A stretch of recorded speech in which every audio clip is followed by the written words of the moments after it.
Blanc, la tzaddik, Rabbi Salah ou Hassira qu'on appelle Baba Saleh aujourd'hui.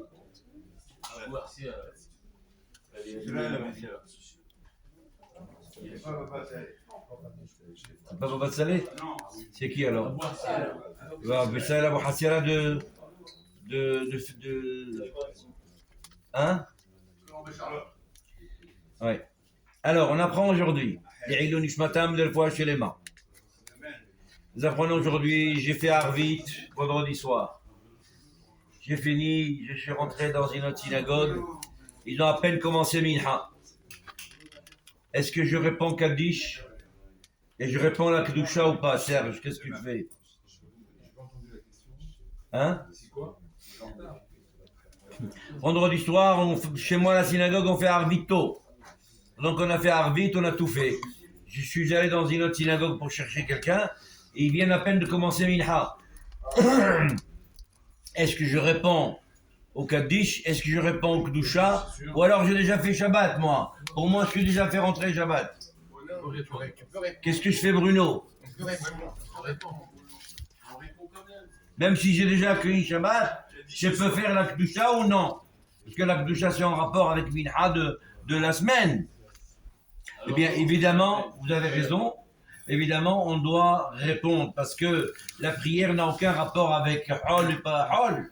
La prière, c'est une prière de Kedusha qu'on a fait. Hachamim n'ont pas instauré la prière de Kedusha pour le soir parce que la prière du soir, c'est une takanat Hachamim.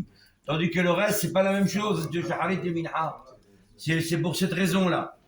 Donc, on doit se préparer, c'est la première halakha. Deuxième halakha, on doit se préparer impérativement à la maison. Tout doit être nettoyé, tout doit être balayé. On n'attend pas la dernière minute, on n'a pas les saletés à droite et les saletés à gauche. Ça doit être propre, très propre, comme à la synagogue. Ça doit être également très, très, très propre. Alors Serge, ce qui s'est passé, c'est qu'à Tripoli, il y avait un homme qui n'était pas très riche, mais il avait une femme tzadékette. Elle allait dans toutes les synagogues un vendredi, elle allait pour nettoyer toutes les synagogues. Tu entends, Joe? Elle allait à toutes les synagogues, elle remplissait l'huile, elle nettoyait, etc. Elle faisait ça.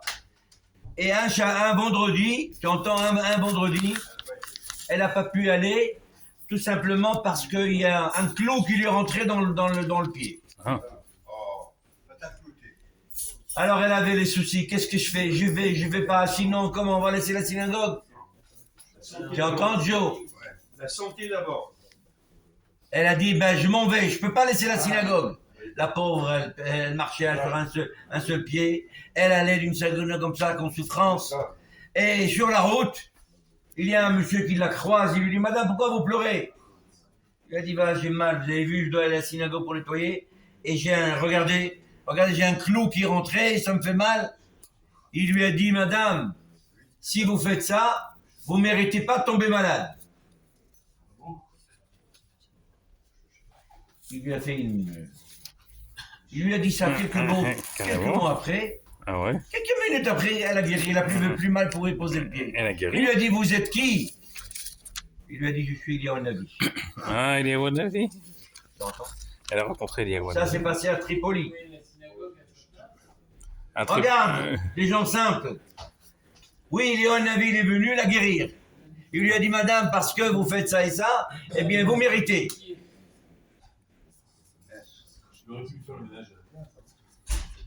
Magnifique, c'est extraordinaire.